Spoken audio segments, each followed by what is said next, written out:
पंजाब में शुरू हुआ यात्राओं का सिलसिला। जहानाबाद से तेजस्वी की बिहार अधिकार यात्रा शुरू। गांधी मैदान से बीजेपी ने रवाना किया चलो जीते हैं चुनावी रथ।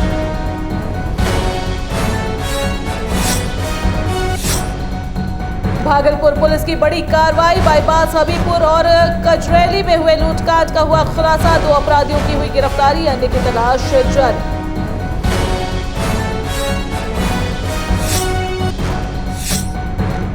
भागलपुर के इंजीनियरिंग कॉलेज में 2 छात्र गुटों के बीच हुई जमकर मारपीट। 2 छात्र हुए घायल। सोशल मीडिया पर तेजी से वायरल हो रहा है मारपीट का वीडियो।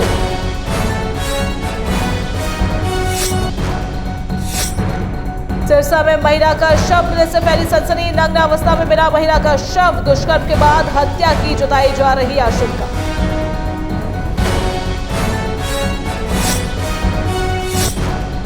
और भागलपुर में बाढ़ पीड़ितों की प्रशासन से शिकायत। सीओ से की राहत योजना का लाभ नहीं मिलने की शिकायत। कार्यालय के बाहर दिखा महिला का आक्रोश।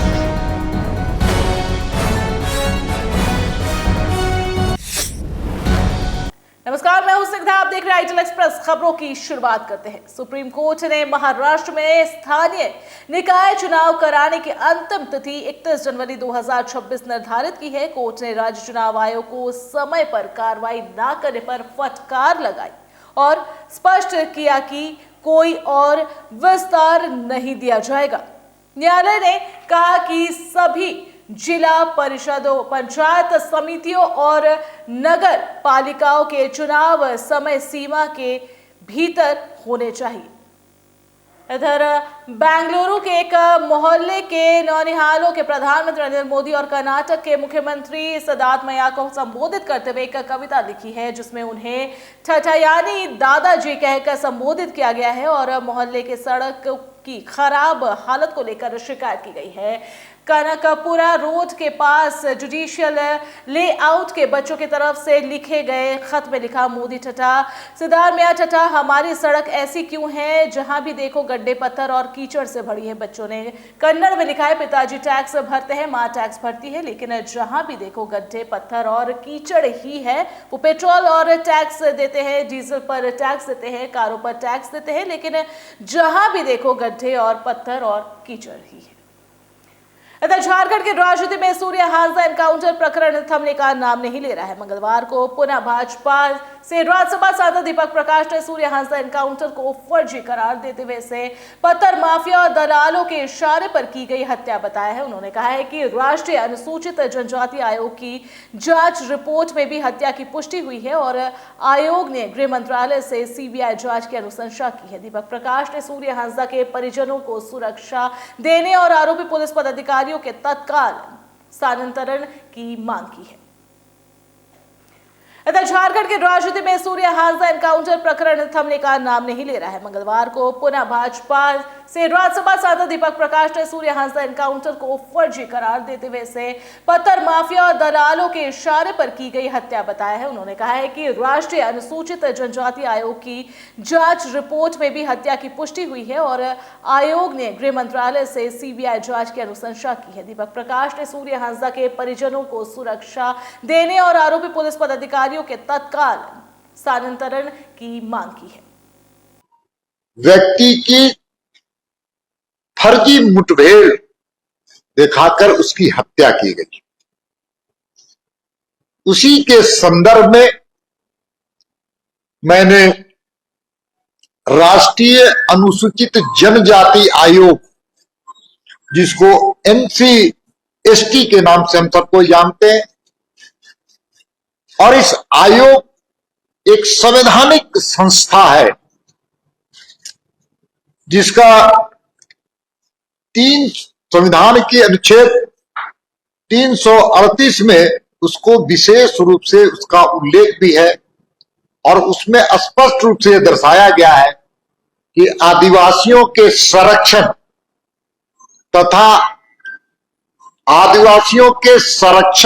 तथा उसके निरीक्षण करने का अधिकार इस आयोग को है। इसलिए एक सांसद के हैसियत से, एक सामाजिक कार्यकर्ता के हैसियत से, एक भारतीय जनता पार्टी के कार्यकर्ता के हैसियत से,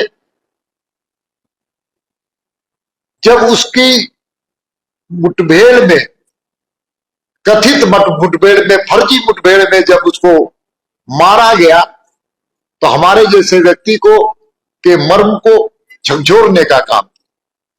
और मैंने एक पत्र इस आयोग, NCST आयोग, जिसको राष्ट्रीय अनुसूचित जनजाति आयोग कहते हैं, उसको मैंने पत्र लिख करके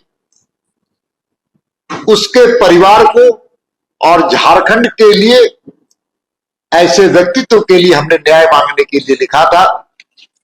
उसी के रिपोर्ट के संदर्भ में मैं आज आपका ध्यान आकृष्ट कराने के लिए आया। ये राष्ट्रीय अनुसूचित जनजाति आयोग का रिपोर्ट है और ये रिपोर्ट एक संवैधानिक संस्था का रिपोर्ट है।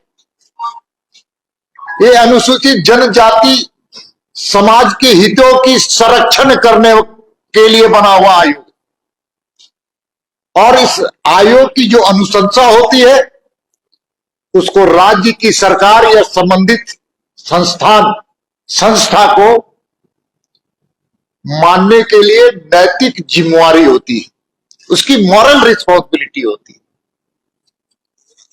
और इससे रिपोर्ट। वहीं नाथनगर विधानसभा क्षेत्र के एनडीए कार्यकर्ता सम्मेलन को लेकर तैयारियां जोरों पर है। ये सम्मेलन 19 सितंबर को जगदीशपुर स्थित लोकनाथ उच्च माध्यमिक विद्यालय के फुटबॉल स्टेडियम में आयोजित होगा। लोजपा के प्रदेश सचिव सह बांका जिला प्रभारी विजय कुमार यादव और जिला अध्यक्ष सुबोध पासवान ने स्थल निरीक्षण के लिए पहुंचे। निरीक्षण के दौरान कार्यकर्ताओं के ठहराव, सुरक्षा व्यवस्था और मंच की तैयारियों पर चर्चा हुई। विजय कुमार यादव ने कहा कि इस बार एनडीए की जीत तय है। उन्होंने बताया कि प्रधानमंत्री नरेंद्र मोदी के नेतृत्व में मुख्यमंत्री नीतीश कुमार के रोजगार के प्रयास और चिराग पासवान के Bihar first, Bihari first vision को लेकर कार्यकर्ता जनता तक जाएंगे। कार्यकर्ता यहाँ पे सम्मिलित रहेंगे और हमारे यशस्वी प्रधानमंत्री के द्वारा जो काम किए गए हैं बिहार में, उसको जो है सामने लाने के लिए, घर घर पहुंचाने के लिए कार्यकर्ताओं को इसमें हिदायत दी जाएगी किस तरह जो है इसकी कामों को घर घर पहुंचाना है। हमारे जो मुखिया हैं यहाँ के नीतीश कुमार जी, जो विकास पुरुष के नाम से जाने जाते हैं, उनके द्वारा जो काम अपने बिहार में जो विकास हुई है उस कामों को घर घर पहुँचाने के लिए, और हमारे राष्ट्रीय अध्यक्ष जो चिराग पासवान जी है, जो बिहार फर्स्ट, बिहारी फर्स्ट को लेके जो बिहार को आगे ले जाने का काम कर रहे हैं, उनके जो उद्देश्य है उस उद्देश्य को एक घर घर पहुंचाने का काम हर एक कार्यकर्ता करेंगे। उसके लिए हम लोग बैठक करने जा रहे हैं। आज यहाँ पे क्यों आए थे? आज इसका निरीक्षण करने आए हैं कि यहाँ पे एक बड़ा पंडाल बन रहा है, जहाँ पे हज़ारों की संख्या में हमारे कार्यकर्ता आएंगे। एनडीए के सारे कार्यकर्ता रहेंगे, हमारे 5 घटक दल के कार्यकर्ता रहेंगे। उनके लिए एक व्यवस्था की जा रही है, मंच रहेंगे और कार्यकर्ता बैठेंगे, उनके लिए ये व्यवस्था। पासवान जी का जो सोच है कि बिहार को कैसे आगे बढ़ाना है, Bihar first, Bihari first documents को, उसको कार्यकर्ताओं के सामने में अवगत कराना है कि जो विकास हुआ है उसको बताना है, और जो आगे विकास होगा बिहार को ऊंचा दर्जा लेने के लिए, बिहार को विकसित करने के लिए कार्यकर्ताओं के सामने में हम लोग बताएंगे, इसकी उपलब्धि बताएंगे, और जो भी कमियां होंगी आगे जो नेक्स्ट बनाएंगे। हम लोग इस बार 2025 में 225 प्लस हम लोग हासिल करेंगे सीट, और फिर पुनः मुख्यमंत्री आदरणीय नीतीश कुमार को दोबारा मुख्यमंत्री फिर बनाएंगे। लोगों से क्या अपील करेंगे कार्यक्रम के लिए? कार्यक्रम के लिए हम लोग पूरे भव्य तरीके से लगे हुए हैं। हम लोग निरीक्षण करने के लिए आए हैं कि यहाँ मंच बन रहा है, पंडाल बन रहा है, सारा व्यवस्थित देखने के लिए आए हैं। और हमारे जितने भी कार्यकर्ता यहाँ से लोकल है, हमारे नाथनगर विधानसभा में सबको सूचित करने के लिए आदमी सबको, जितना कार्यकर्ता है सबको लगा दिए हैं। हर घर घर जा कर के उनको बताएंगे उपलब्धियाँ। हमारे राष्ट्रीय अध्यक्ष जी का जो बिहार फर्स्ट, बिहारी फर्स्ट नारा है उसको बताएंगे और यहाँ कार्यकर्ता को लाएंगे, और भव्य यहाँ आयोजन देखने को मिलेगा आगामी 19 सितंबर को। वहीं भागलपुर के लाजपत पार्क मैदान में 20 सितंबर को एनडीए का कार्यकर्ता सम्मेलन आयोजित किया जा रहा है। इस सम्मेलन को लेकर मंगलवार को भाजपा जिलाध्यक्ष संतोष शाह, भाजपा प्रदेश कार्य समिति सदस्य पवन मिश्रा, भाजपा कार्यकर्ता दिलीप मिश्रा सहित एनडीए के कई नेताओं और कार्यकर्ताओं ने स्थल का निरीक्षण किया है और तैयारियों का जायजा लिया है। एनडीए कार्यकर्ताओं का कहना है कि यह सम्मेलन ऐतिहासिक साबित होगा। सभी कार्यकर्ताओं ने संकल्प लिया है कि एक एक वोट एनडीए के समर्पित उम्मीदवार को ही दी जाएगी और आगामी चुनाव में बिहार में पूर्ण बहुमत से एनडीए की सरकार बनेगी। क्या उद्देश्य? देखिए, एनडीए सम्मेलन का उद्देश्य है कि आने वाला बिहार में विधानसभा का चुनाव है और हम लोग मजबूती से पांचों दल एनडीए पूरा बिहार में चुनाव लड़ेंगे और पूरे बिहार में फिर से एनडीए का सरकार बनेगी। उसमें भागलपुर का 20 तारीख को एनडीए का विधानसभा सम्मेलन है। उसमें पांचों दल के वरिष्ठ नेता और हमारे प्रदेश अध्यक्ष दिलीप जायसवाल जी रहेंगे और पांचों दल के वरिष्ठ लीडर बिहार सरकार के रहेंगे और यहाँ के जो स्थानीय जिलाध्यक्ष हैं, पांचों जिलाध्यक्ष प्लस और जो लीडर हैं भाजपा के सभी लोग रहेंगे। मजबूती से इसका तैयारी आप देख ही रहे, चारों तरफ पंडाल बन रहा है। मजबूत चुनाव लड़ेंगे हम लोग, पांचों दल साथ हैं और भागलपुर सहित पूरे बिहार में एक मजबूत एनडीए का सरकार बनाएंगे और आने वाला बिहार में एनडीए का मुख्यमंत्री होगा, इसकी पूरी गारंटी है। वक्त हो चला एक छोटे से ब्रेक का, हम चल लौटेंगे।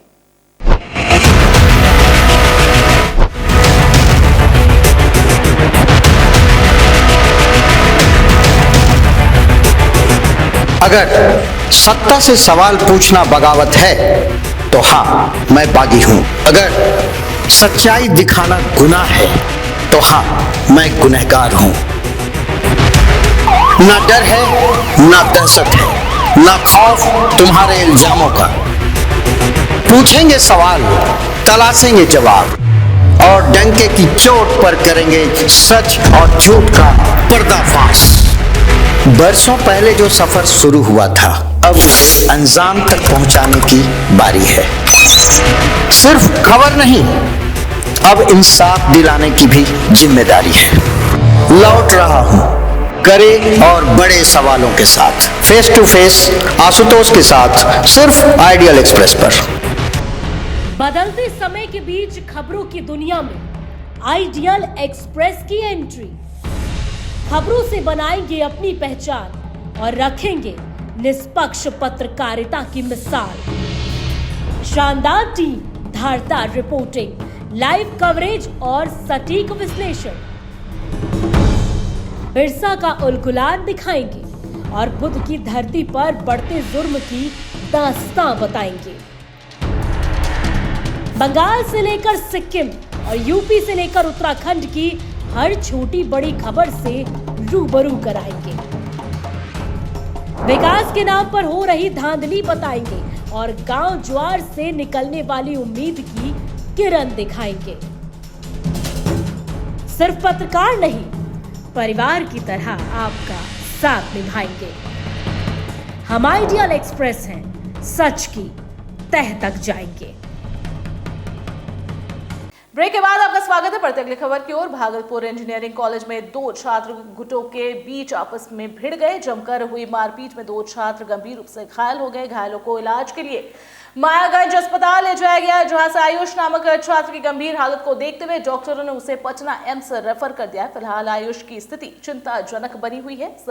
घटना के बाद कॉलेज के छात्रों का गुस्सा फूट पड़ा। छात्र मंगलवार को वरीय पुलिस अधीक्षक हृदयकांत से मिले और इस दौरान भाजपा नेत्री डॉक्टर प्रीति शेखर भी मौजूद रही। छात्राओं ने एसएसपी से गुहार लगाया। इस बीच मारपीट का वीडियो भी सोशल मीडिया पर तेजी से वायरल हो रहा है, जिससे कॉलेज और शहर दोनों जगहों पर तनाव का माहौल बना हुआ है।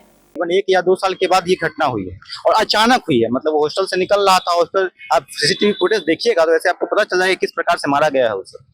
कॉलेज प्रशासन का क्या भूमिका है? कॉलेज प्रशासन अभी तक कुछ नहीं है, मुख्य दर्शक बना हुआ है और हम लोग जाते हैं उनके पास, वो बोलते हैं कि हम कार्रवाई करेंगे, लेकिन अभी तक कोई कार्रवाई उनके द्वारा नहीं है। सीसीटीवी फुटेज देने के लिए भी वो तैयार नहीं, लेकिन हमने उन्हें बहुत सारे तरीके से निवेदन किया तो वो दिए हैं, लेकिन अभी तक कोई कार्रवाई नहीं हुई है। मतलब वो छात्र घूम रहे हैं, ऐसे ही घूम रहे हैं कॉलेज कैंपस में। और हाँ, कैंपस तो स्थानीय जो थाना प्रभारी उनको निर्देश दिया गया है कि यदि वो लोग पाए जाते हैं तो फिर उनका गिरफ्तार करें, क्योंकि बताया गया है कि आईसीयू में एडमिट है, तो उससे काफी गंभीर जख्म है, तो हत्या के प्रयास के सत्य होने की संभावना है।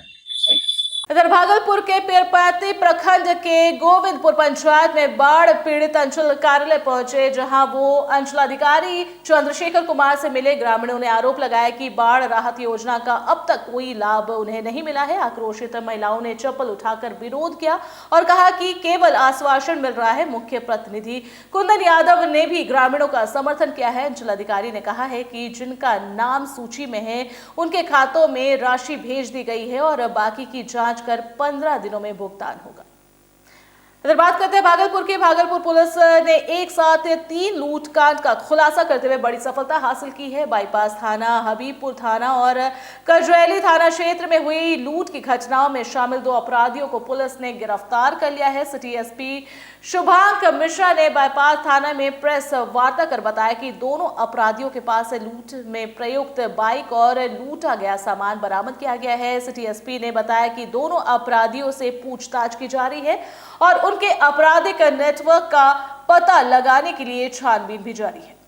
इधर सहरसा से बड़ी खबर है। सिमरी बख्तियारपुर थाना क्षेत्र में रविवार को नग्न अवस्था में महिला का शव मिलने से सनसनी फैल गई। मृतका की पहचान कलावती देवी के रूप में हुई है। दुष्कर्म के बाद हत्या की आशंका जताते हुए परिजन और ग्रामीण आरोपियों की गिरफ्तारी की मांग कर रहे हैं। मंगलवार सुबह आक्रोशित लोगों ने शव को बीच सड़क पर रखकर एनएच जाम कर आगजनी की। फिलहाल पुलिस मौके पर पहुंचकर मामले की जांच कर रही है।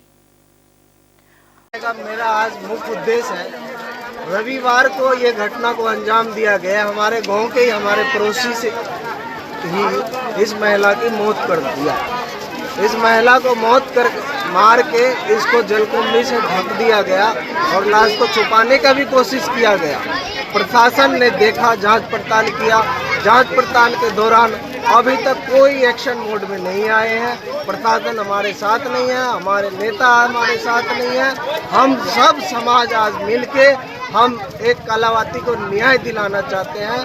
क्या चाह रहे हैं आप? सर, पूरे समाज का मांग है कि हत्यारा जो है कीर्ति शाह, धर्मेंद्र शाह, रबेन शाह, संतोष शाह, इन चारों को अरेस्ट करके फांसी की सजा दिया जाए। जैसे सारे समाज को यही चारों आदमी ने हत्या किया है और इन लोगों का भी इन हत्यारों को भी फांसी की सजा दिया। और इस बुलेटिन में इतना ही। ताजा तरीन खबरों का सिलसिला आईडियल एक्सप्रेस पर जारी रहेगा। तब तक के लिए दीजिए इजाजत। नमस्कार।